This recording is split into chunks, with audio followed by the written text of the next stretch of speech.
Hello friends, this video on locomotion and movement part 3 is brought to you by examfear.com. No more fear from exam.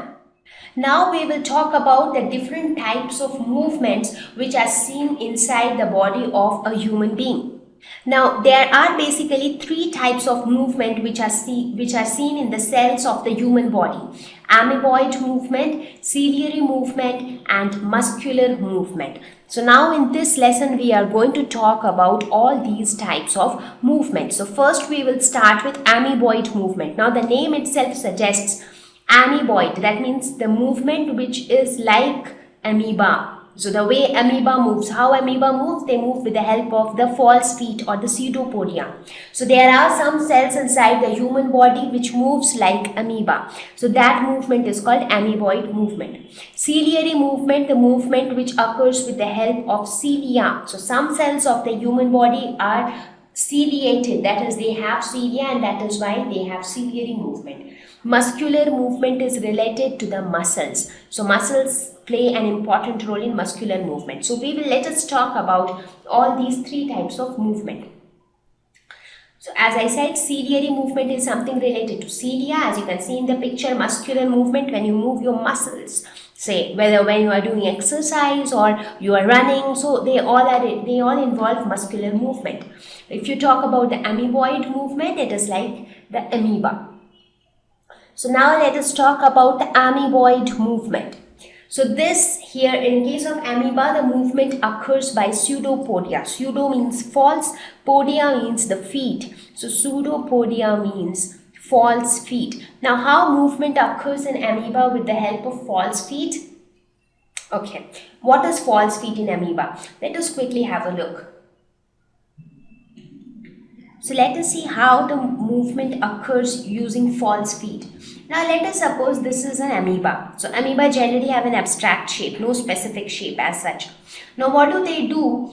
They try to move by protoplasmic extensions. So this is all protoplasm inside, right? Now let us suppose that this amoeba wants to move in this direction. So how does it move?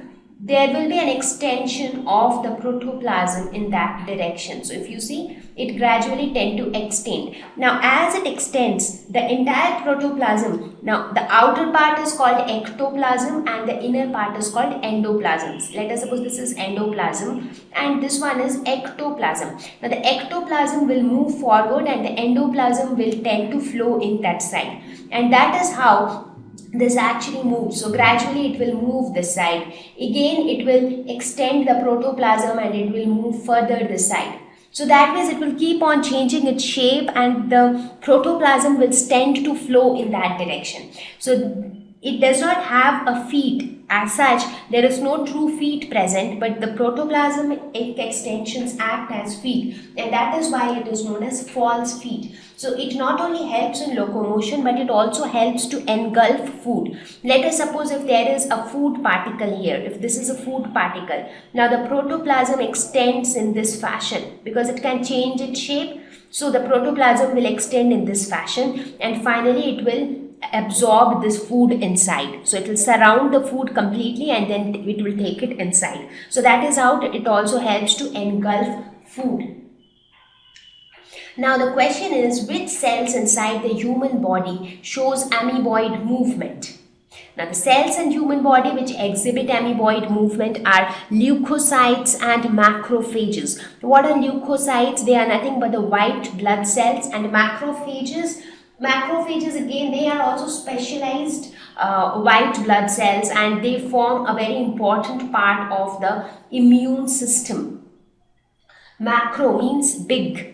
The term macro means big and phages means to eat. It has come from the word phagocytic.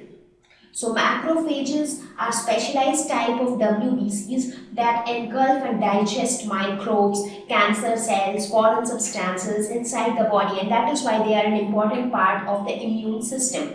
They also move by extensions of ectoplasm and then endoplasm flows inwards, like very similar to that of amoeba. So here you can look at a WBC, the leukocytes rather. This is how they look like. In leukocytes also you have different types like the neutrophils, eosinophils, basophils. So they somewhat of the shape, and then they also move by the protoplasmic extension, and this is a macrophage. This is how it looks.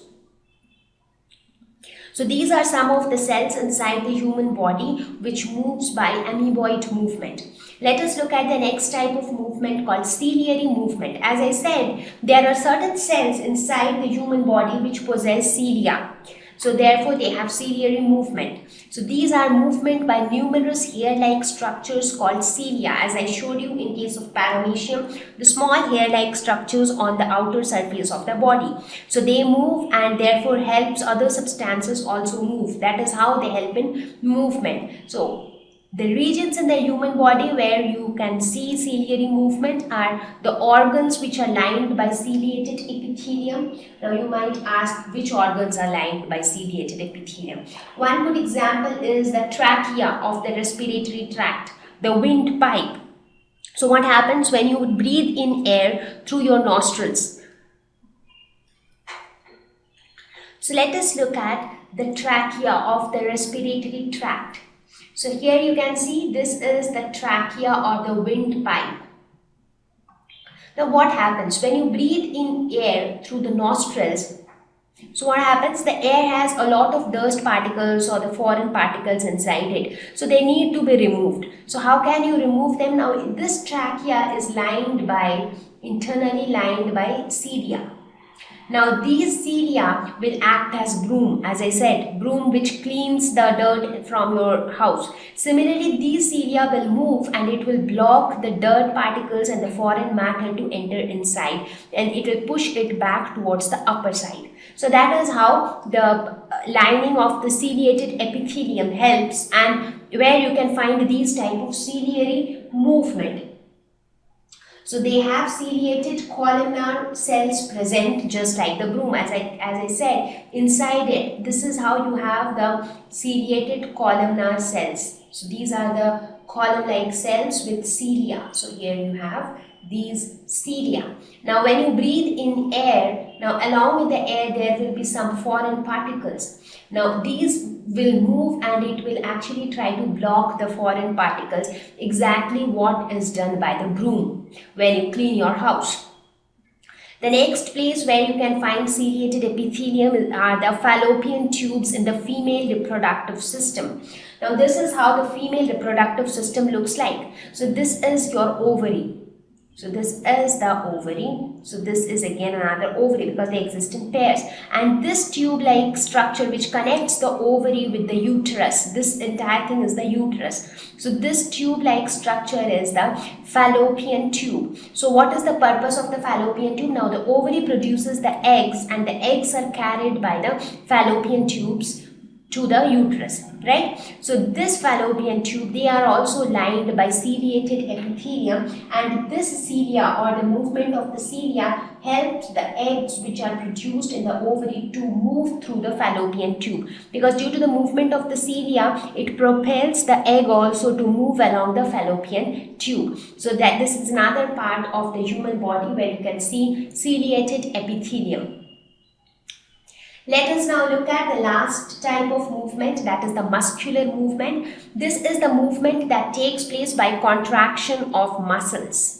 So, and this is very, very important because these are the movements which are like very common and very visible for us in our day-to-day life. Because if you talk about the amoeboid movement or the ciliary movement, it happens deep inside our body which we do not see. But when you talk about the muscular movement, it is something that we see every day. We experience each and every time we do it. We move your fingers, we move your hands, you move your legs. So they are all muscular movements. Now, a very interesting question is how the muscles contract to cause these kind of movements, because if you compare the movement of our hands with the movement of the ciliated epithelium, the difference is huge, right? The ciliated epithelium, it is just the cilia which are moving up and down, and that is how it is controlling the movement of other substances. But if you look at the movements of our hands, there is a lot of flexibility involved. You can move your hand the way you like, whenever you want.